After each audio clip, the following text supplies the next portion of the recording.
Kan sampai ada yang beberapa orang tuh yang melakukan kezaliman, karena tidurmu jauh lebih baik daripada kamu bangun. Karena setiap bangun ini menyengsarakan banyak orang, sedangkan tidur istirahat dari berbuat dosa.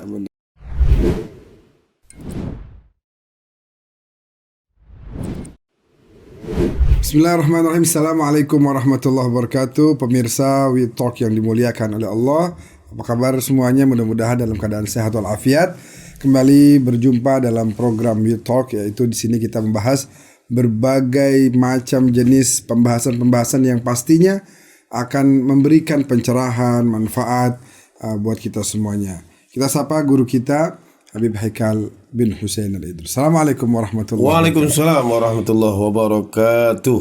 Kaifa halukum habibana? Alhamdulillah bikhair wal afiyah. Allah, ahlan wa sahlan wa marhaban. Ahlan bikum. Kita kembali menyapa teman-teman kita nih, Habib, saudara-saudara kita. Naam. Allah, senang sekali. Tentunya pada kesempatan kali ini kita akan membahas satu pembahasan yang cukup menarik, Habib. Bulan Maulid ya gitu ya. Bulan Maulid. Bulan Maulid ini. Kita Masya Allah ini kembali peringatan Maulid akan ada di mana-mana, rumah demi rumah, gang demi gang, nanti semua jalan-jalan akan sibuk. Betul. Merayakan hari kelahiran baginda Rasulullah SAW. Itu di Damaskus dulu tempat kita belajar, kayaknya nggak semeriah di Indonesia, Habib ya. Wah, Indonesia luar biasa. Lain sendiri ini Indonesia. Naruh bangku, ada hansip, dijaga, jadi maulid gelar karpet, jadi maulid. Walaupun belum maulid dia udah maulid. Satu negara ada namanya Usbu'ul Wahdah.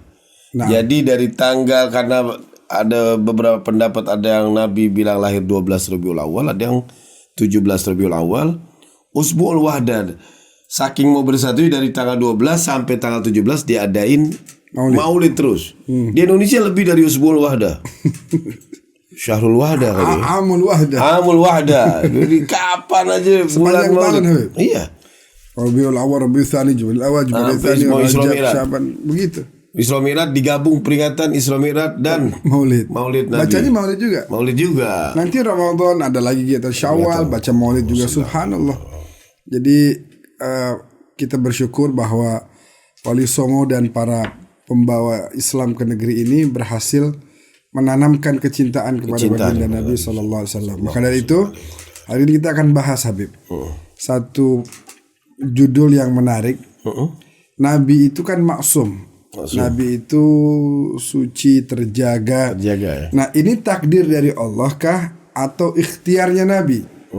Karena kalau Allah yang menentukan, memberikan penjagaan kepada para nabi dan rasul begitu, maka mungkin ada orang yang bertanya kemudian, saya juga pengen dong kalau begitu.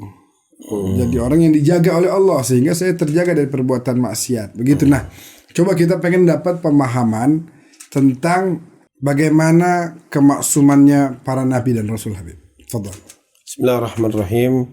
Alhamdulillahirabbil alamin, arrahmanirrahim, maliki yaumiddin. Wa ba'd. Pertama, memang arti maksum ya. Tadi antum bilang udah ada kata maksum. Maksum kan asal kata dari asama, terjaga. Terjaga dari apa? Terjaga dari kekeliruan, kesalahan. Memang asal kata dari maksum, ismah, itu terjaga dari hal-hal yang tidak diinginkan sebenarnya. Itu asal katanya. Tapi berkembang makin melebar kata ini. Mungkin kalau bahasa mantik dikatakan yantaqilun minal ma'nal am ilal ma'nal khas. Dari arti yang umum ke makna yang khusus. Nah, ini ke khusus ini artinya bahwa Nabi itu dia terhindar dari hal-hal yang dianggap salah, kekeliruan. Sekecil apapun Nabi terhindar sama sekali dari semua yang dilakukan sama Nabi. Nabi nggak mungkin artinya berbuat salah sama sekali. Berbuat salah nggak mungkin. Nggak mungkin sama sekali. Nah, artinya selama hidup para nabi dan rasul ini mereka tidak pernah berbuat salah. Tidak pernah berbuat salah. Kayak gini, mungkin ada orang mungkin nanya begini, loh, kalau Nabi nggak salah, mungkin kan bisa jadi ada orang yang mengatakan sekarang gini, salahnya ini dari mana dulu? Apa Nabi itu terjaga, Allah yang jaga? Apa Nabi punya prestasi sendiri? Itu kan harus ada pertanyaan. Ya. Kalau umpama Allah yang menjaga Nabi supaya nggak keliru, semuanya Allah yang jaga, itu akan juga timbul 3 pertanyaan, bisa jadi 3 pertanyaan. Umpama ditanya gini, kenapa? Apa hebatnya? Apa prestasinya? Apa prestasinya kalau Nabi dijaga sama Allah? Terus kenapa Allah memuji Nabi kalau memang Allah dijaga? Kalau memang itu sebenarnya bukan prestasi. Bukan prestasi, kenapa Allah langsung memberikan muji? pujian? Terus orang yang tidak maksum disuruh ikut yang maksum yang ikut dijaga. Oke, iya kan, aneh. Benar. Umpama kita nih nggak dijaga sama Allah, Nabi dijaga sama Allah. Kok bisa kita disuruh ikut yang dijaga sama Allah? Sering itu pertanyaan-pertanyaan. Kalau Nabi maksum karena Allah yang menjaga, prestasinya apa? Betul. Ini sih kata-kata memang kelihatannya seperti agak kurang ajar, tapi pertanyaan ini kita ingin menguak justru untuk memperdalam akidah kita kepada an-nubuwah, tentang kenabian. Ini kita gimana masalah begini? Nah, itu timbul pertanyaan. Artinya memang ada orang yang menghindar juga begini. Enggak, Allah menjaga. Sebab kalau Allah enggak menjaga, enggak mungkin semua ini kita terhindar dari apa yang Allah jaga. Artinya Allah tetap memantau. Kalau Allah tidak menjaga, di mana letak kuasanya Allah? Oh, justru tetap ada penjagaan Allah. Ada penjagaan Allah, tapi Allah menjaganya. Kita menjawab dengan memberikan satu sekat-sekat yang supaya Nabi ini bisa terjaga. Andaikan kalau kita diberikan seperti ini, kita belum tentu seperti ini. Belum tentu bisa menjaga. Belum tentu bisa menjaga. Kadang offside juga gitu. Offside. Nabi diberi ibu yang bernama Aminah. Masya Allah. Namanya udah dipersiapkan tuh. Seseorang yang memberikan rasa aman. Ayahnya bernama Abdullah. Belum pernah di zaman jahiliyah ada yang bernama Abdullah. Abdul Uzza, yang banyak yang begitu-begitu. Yang menyusui Nabi adalah Halimatus Sa'diyah. Ya, orang berdada luas, artinya yang memiliki sifat kebaikan luar biasa, dipilih seakan-akan sudah dipersiapkan. Terus pamannya Abu Syaibah, bapak yang bijak, orang tua yang bijak. Artinya memang udah dipersiapkan luar biasa untuk Nabi Shallallahu Alaihi Wasallam. Yang mana Nabi kalau sudah dipersiapkan itu, Nabi mampu untuk menjaga dirinya dari kesalahan. Kalau kita belum tentu bisa menjaga Jadi kesalahan. Ada ikhtiarnya Nabi, tapi ada juga kuasa Allah di situ. Nah, benar. Wallahu ya'simuka minan nas. Ada ismah di sini. Ada ismah di sini. Ada penjagaan Allah. Jadi memang kalau ada sebagian pendapat ahli akidah mengatakan bahwa semua gerak-gerik manusia dan lain sebagainya itu betul-betul diberikan keleluasan oleh Allah kepada mereka. Ada yang mengatakan tidak, semua gerak-gerik manusia itu sudah diatur sama Allah. Sudah diatur. Nah, dengan pemahaman ini artinya tengah-tengah. Manusia diberikan ikhtiar, tapi ada juga di situ kekuasaan Allah. Kekuasaan Allah, benar. Nah, jamil. Kayak antum ke jalan raya, Bib. Antum jalan raya bisa aja jalan leluasa mungkin. Tapi di jalan raya itu ada peraturan yang dibuat oleh undang-undang tata kota. Ada lampu merah, nggak boleh berhenti. Benar. Antum bisa gak nyerobos? Bisa. Iya. Saya kehendak antum bisa. Kalau antum di situ melanggar peraturan. Iya. Tapi sudah ada peraturan, nanti diatur itu dengan berbagai macam peraturan. Di jalannya udah ada.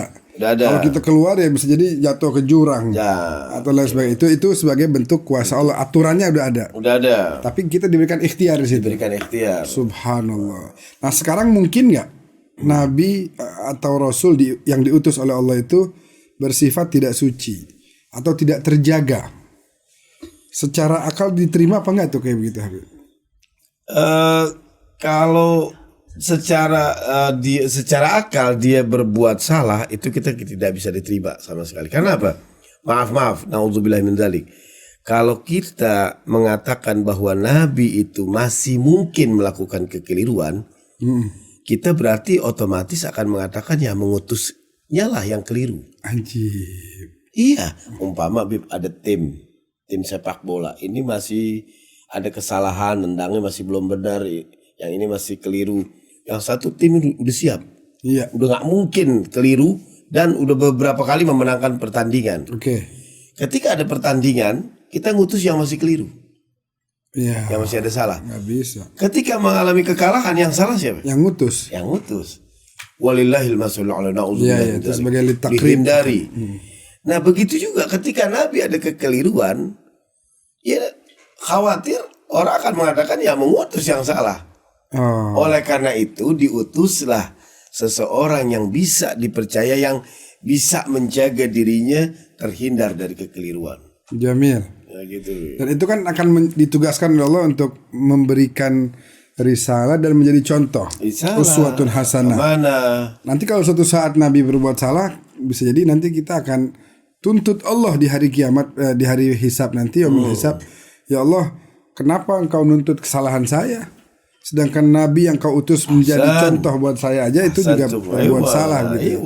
Jadi nggak mungkin Habib ya? Nggak mungkin sama sekali. Jadi nggak mungkin mengalami kekeliruan sama sekali. Dan itu tadi bahwa Nabi sudah pasti maksum. Dia bisa menjaga dirinya dari segala macam keliruan. Artinya semua ini diberikan fasilitas yang sama. Kita diberikan fasilitas yang sama seperti fitrah. Ada sifat fitrah dalam diri kita. Bedanya Nabi itu bisa menjaga fitrahnya. Iya, iya. Nabi bisa mengetahui ini dosa dampaknya kayak begini. Ini dosa dampaknya segini, sehingga segala macam jenis dosa kita hindari.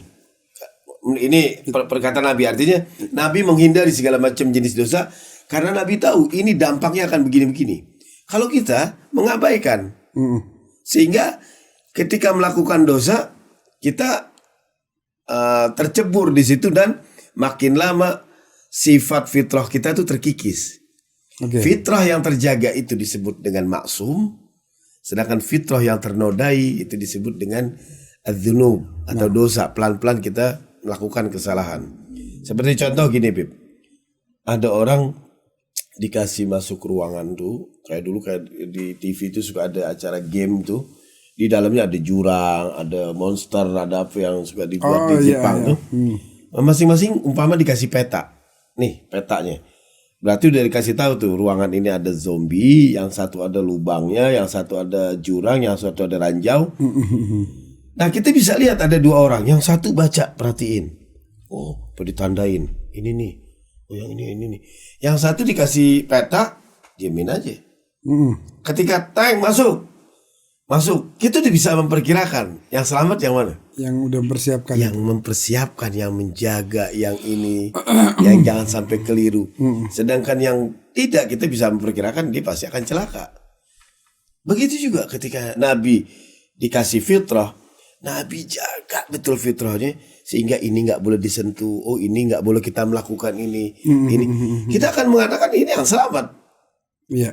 Ini orang yang menjaga fitrahnya, dan Allah tahu dengan pengetahuan, dengan ilmunya bahwa ini yang bisa menjaga, manusia yang tidak. Benar. Jadi pengetahuan Allah tentang Nabi itu bukan memaksa. Allah faham betul siapa yang bisa menjaga, karena dia menciptakan ini. Siapa yang tidak, berarti tidak ada paksaan dari Allah. Tidak ada paksaan, hanya ilmunya Allah yang mengetahui. Ilmunya Allah yang mengetahui bahwa ini mampu dan ini tidak mampu. Oke. Kita kan pernah bicara, Bapak, si Fulan masuk sekolah tuh, ya Allah, antum suka ngomong, kenapa? Kayaknya bakal dikeluarin nih. Ketika nggak lama lagi benar dikeluarin. Karena yang mengakibatkan dia dikeluarin bukan gara-gara antum. Bukan. Antum cuma tahu kualitasnya. Orang ini memang nggak begitu bagus. Nah, Allah ketika mengutus Nabi karena tahu kualitasnya. Tahu kualitasnya ini begini, bukan berarti Allah memaksa Nabi supaya melakukan itu, tapi Allah tahu. Dengan kami persiapkan dengan ada Aminah, ada Abdullah, ada Halimatus Sa'diyah, ini orang akan mampu dengan sendirinya menjaga fitrahnya sehingga fitrah itu terjaga sampai berkembang, disebut adalah maksum, terjaga dari kesalahan. Sebenarnya kalau begitu berarti kita bisa juga menjadi maksum dalam periode tertentu misalnya. Misalnya, saya nggak mau lakukan dosa ini, saya nggak mau, saya mau jaga. Artinya dalam periode tertentu misalnya 1 hari itu bisa kita terjaga. Bisa, Beb. Tidur dari pagi sampai malam. Kan sampai ada yang beberapa orang tuh yang melakukan kezaliman kata tidurmu jauh lebih baik daripada kamu bangun. Karena setiap bangun ini menyengsarakan banyak orang, sedangkan tidur istirahat dari berbuat dosa. Benar. Jadi kalau tidur kita lagi maksum tuh ya. Lagi maksum dari segala dosa. kesalahan. Ya mau salah gimana, mau maksiat gimana? Iya benar. Andai kata di dalam tidur kita maaf, dalam tidur kita mimpi minum khamar, bukan satu kesalahan. Benar. Karena dia hanya sebatas mimpi aja gitu. Habib, anak akan masuk ke beberapa ayat yang di situ terkesan seakan-akan Nabi itu bikin salah. Tapi sebelumnya, bagaimana dengan hadis kullu bani Adam khatta'un wa khairul khatta'in at-tawwabun. Kullu bani Adam, semua anak Adam, semua manusia berarti. Khatta'un. Khata' salah. Artinya mereka bikin salah gitu. Lalu bagaimana memahami hadis ini dengan kondisi yang tadi kita dengar dari antum bahwa para nabi ini tidak pernah berbuat salah. Ya. Berbuat salah dengan berbuat dosa berbeda. Orang yang berbuat dosa sudah pasti berbuat salah.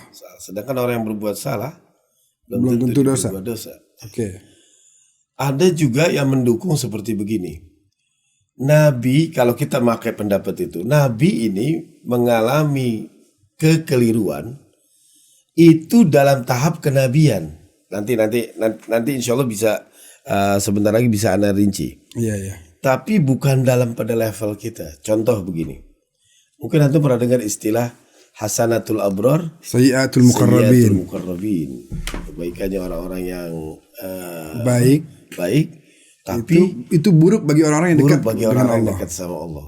Nah, contoh, umpama antum ketemu Mahdi. Iya. Sohib antum tuh ketemu Mahdi. Lagi parkir mobil, Mahdi. Lagi mau mobil, terus lagi buka kaca, dengar lagu apa tuh? Dalam kolam. Di dalam kolam. Oh iya. Siapa lagu saya? Penyanyi siapa? Ya walhasil deh. Bagadam. Iya. Bagadam ya. Iya, walhasil lagi dengar itu. Antum dengar, mungkin antum dengar itu dan sambil ngomong sama Mahdi. Nanti ada ini keberangkatan ini biasa. Antum nggak masalah dengar itu. Ya. Sekarang antum bisa bayangin. Datang Ustadz ini antum. Ustadz Heka. Oh, jangan dong. Kalau ada masih salah. Takut gitu. Jangan dong. Matiin. Ada Ustadz besar yang antum harapkan dan ditunggu. Wah, datang nih. Segala macam. Pas lagi parkir, buka. Assalamualaikum. Musiknya gituan. Ya. Dalam kolam. Pokoknya lagu dalam kolam apa? Asal nggak lagu Coldplay. Oke. Nah pertanyaannya, yang dilakukan Mahdi dosa gak? Enggak. Iya. Tapi ketika kita dengar, ngelihat yang ini, enggak dosa memang, tapi enggak pantas aja. Iya. Jadi seperti sayyiat, seperti kita gini, kita pengen buru-buru ngomongin orang. Masa dia parkir ada musik itu sih? Iya. Kan beda. Artinya apa? Kenapa kok giliran yang tadi teman kita biasa, giliran yang ini kita ada penilaian khusus. Dia bukan mengalami dosa, tapi mengalami kekeliruan lagi. Kita anggap tuh bukan kekeliruan apa ya? Ya kalau kita bicara tadi hasanat, kebaikan. Ya kalau itu kan mungkin hasanat ini contohnya kalau yang Anda pernah dengar para nabi itu buat kita misalnya sholat tahajud 2 rakaat udah keren banget. Besok ada mulu ngomong lagi. Teman-teman. Nguap mulu. Iya. Biar ditanya antum kok ngantuk. Wah, pertanyaan cakep ini. Kopi. Bikin kopi biar lama. Iya biar lama. Buat terangin tentang tahajud. Jam 2 Anda bangun. Jam 2. Iya. Enggak ada lu. Semalam. Ada bangun gitu. Iya, itu kan hasanah Habib. Hasanah tuh katakan al-abrar. Hasanatul abrar. Tapi salat 2 rakaat bagi muqarrabin itu sayyiat.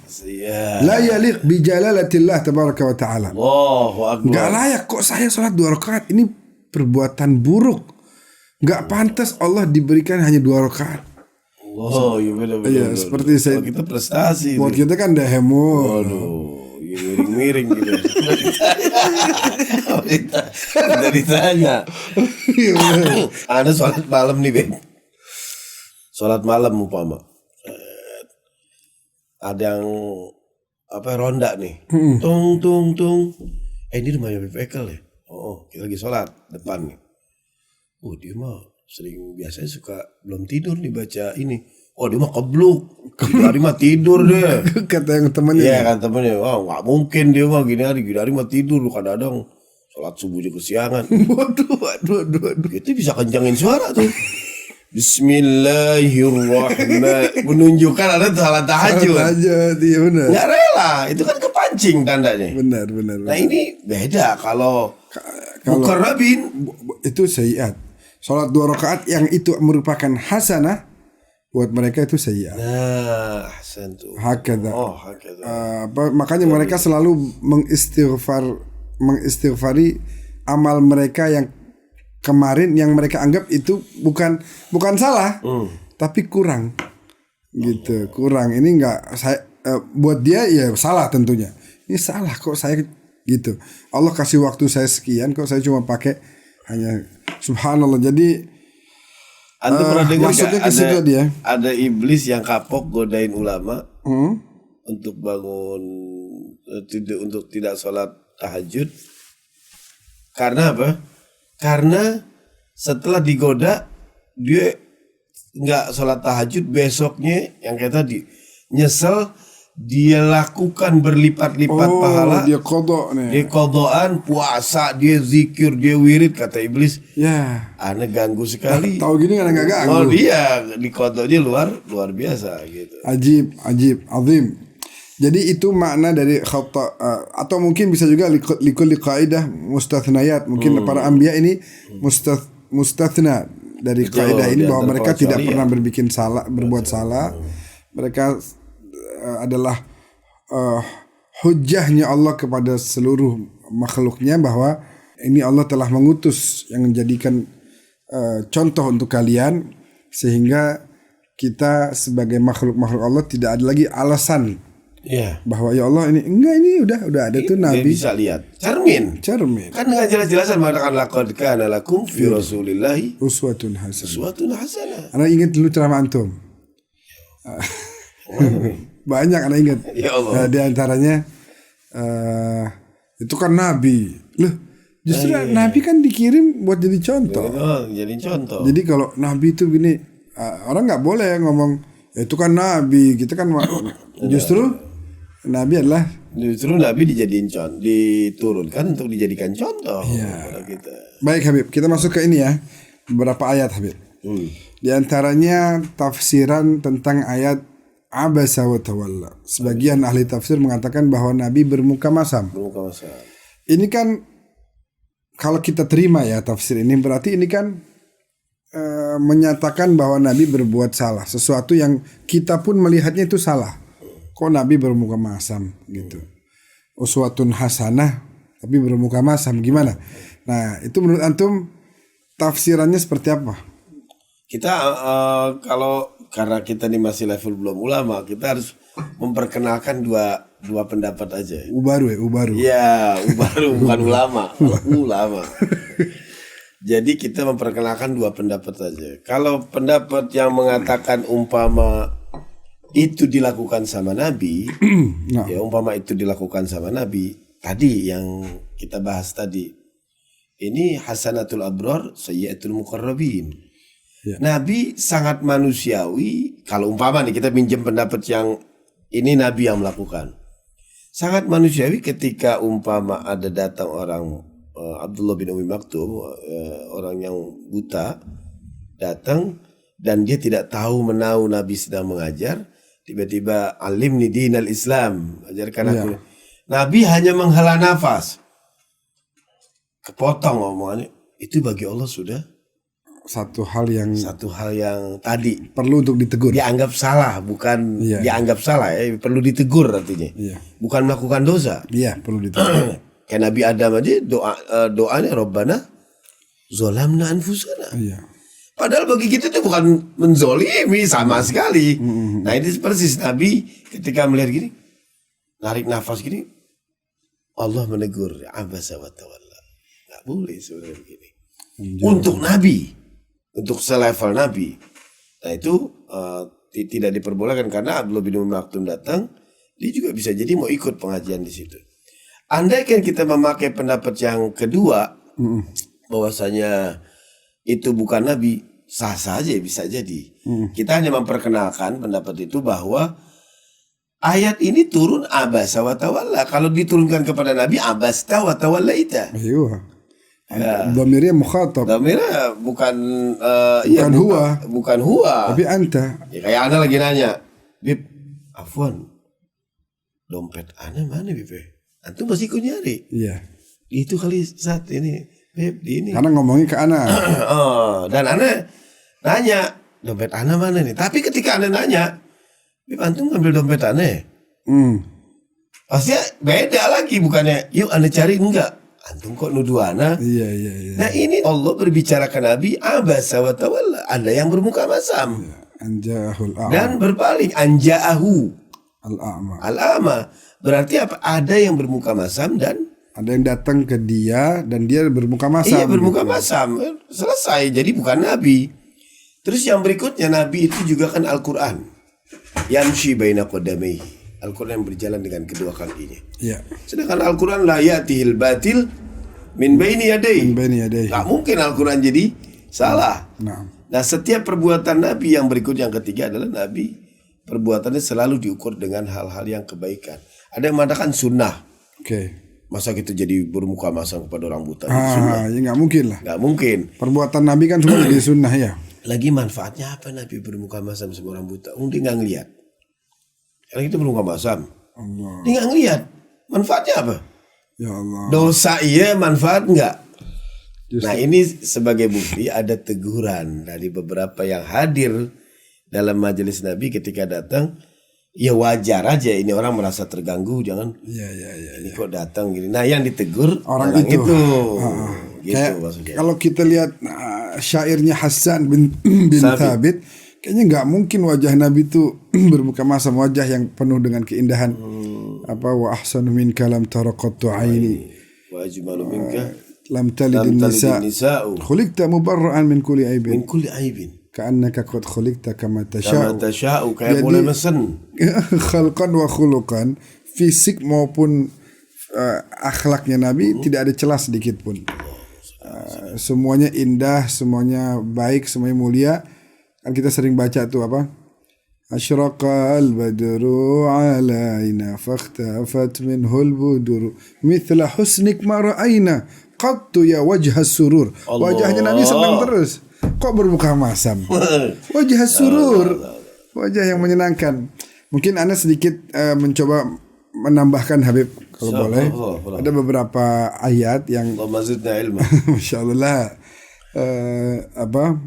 biar antum ponten nanti maksudnya. Jangan dong. Biar antum ponten. Pontennya berapa nih? Kayak ayat misalnya surat At-Tahrim. Oh iya. Ya ayuhan nabi lima tuharrimu ma ahalallahu lak. Wahai Nabi, kenapa engkau mengharamkan apa yang Allah halalkan bagimu? Nah ini kan sesuatu hal yang kayaknya Nabi bikin salah nih. Bener. Ada orang kalau nanya, nah ini ada, bukan cuma abasa, ini ada ayat lagi nih. Ini ada ayat nih. Dan mukhatab lagi, lima tuharrimu ma ahalallahu lak. Ini berat ini, mengharam. Ini hukum loh. Iya. Ada hukum Allah halal, Nabi mengharamkan. Kan berat. Itu sedangkan di ayat yang lain kita dengar misalnya wa ma yantiqu 'anil hawa, bahwa Nabi tidak pernah berbicara dari dirinya. In huwa illa wahyun yuha. Semuanya wahyu. Loh gimana wahyu yang Nabi lagi bicarakan ini ternyata Allah tegur. Ini kan wahyu. Nabi berbicara semuanya wahyu, tapi ternyata Allah datang untuk menegur Nabi. Loh, ini ucapan saya, ini dari engkau ya Allah. Kan nggak pas ya.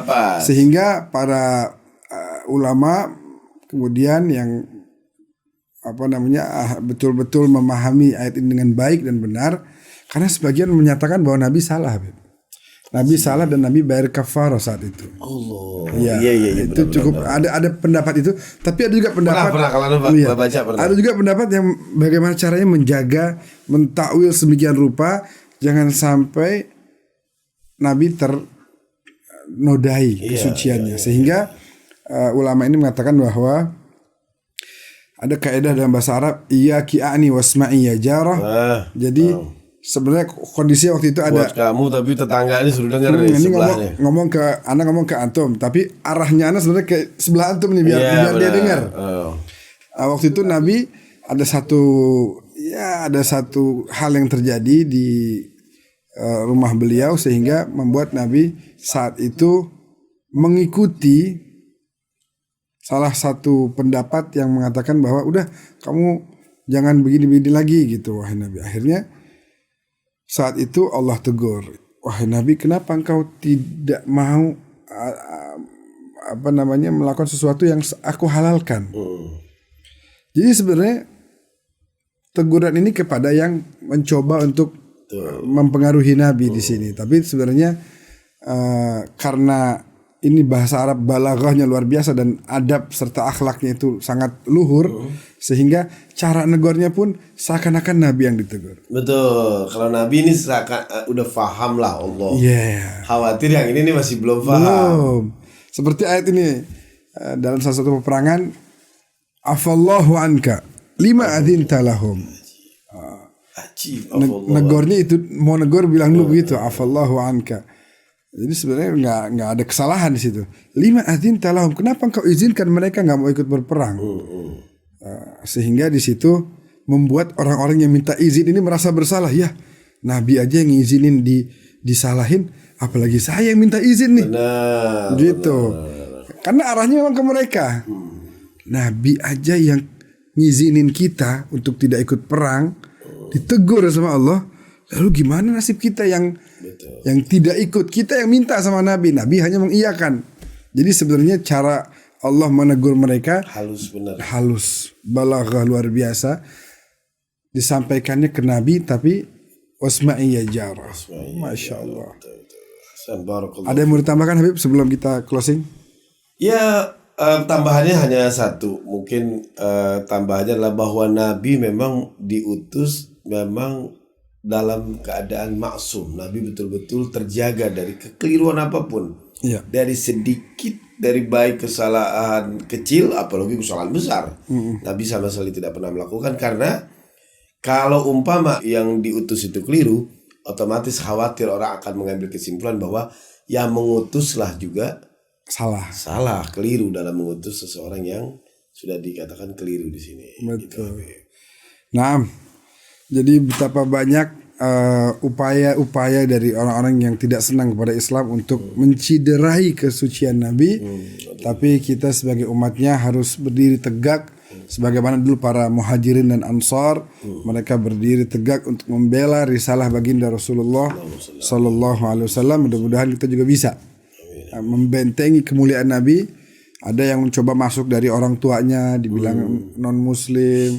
Ada yang coba masuk dari pamannya, ada yang coba masuk dari beliaunya sendiri bahkan, dan kita hadir untuk memberikan pembelaan, karena kita tahu bahwa Nabi adalah insan mulia, insan suci, al-insanul kamil yang paling dan sangat dicintai oleh Allah Subhanahu wa taala. Mudah-mudahan dengan demikian kita berharap satu aja, nanti Nabi bisa belain kita di yaumil qiyamah atas kesalahan-kesalahan yang pernah kita lakukan di muka bumi ini. Dengan sedikit ini, semoga Nabi memberikan nazrah pandangan buat kita.